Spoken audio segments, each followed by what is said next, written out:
Cyber আইনে দায়ের হওয়া স্পিচ অফেন্স সম্পর্কিত মামলাগুলো দ্রুত প্রত্যাহারের সিদ্ধান্ত নিয়েছে সরকার। তাছাড়া এসব মামলায় কেউ গ্রেফতার থাকলে তিনিও আইনি প্রক্রিয়ার মাধ্যমে তাৎক্ষণিকভাবে মুক্তি পাবেন।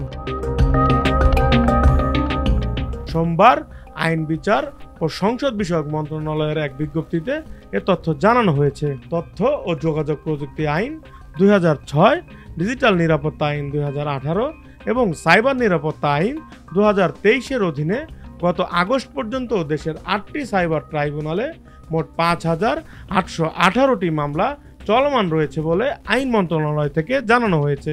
বিজ্ঞপ্তিতে জানানো হয়েছে, মামলাগুলোর মধ্যে ডিজিটাল মাধ্যমে মুক্তমত প্রকাশের কারণে দায়ের হওয়া মামলাগুলোকে স্পিচ অফেন্স এবং কম্পিউটার হ্যাকিং বা অন্য কোনো ডিজিটাল ডিভাইসের মাধ্যমে জালিয়াতিকে কম্পিউটার অফেন্স হিসেবে চিহ্নিত করা হয়েছে।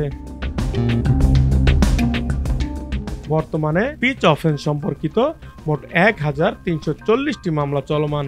এর মধ্যে 461টি মামলা তদন্তকারী সংস্থার কাছে তদন্তাধীন এবং 879টি মামলা দেশের 8টি সাইবার ট্রাইব্যুনালে বিচারাধীন রয়েছে। স্পিচ অফেন্স সম্পর্কিত মামলাগুলোর মধ্যে তথ্য ও যোগাযোগ প্রযুক্তি আইনের অধীনে 279টি, ডিজিটাল নিরাপত্তা আইনের অধীনে 786টি এবং সাইবার নিরাপত্তা আইনের অধীনে 275টি মামলা চলমান বলে জানিয়েছে আইন মন্ত্রণালয়।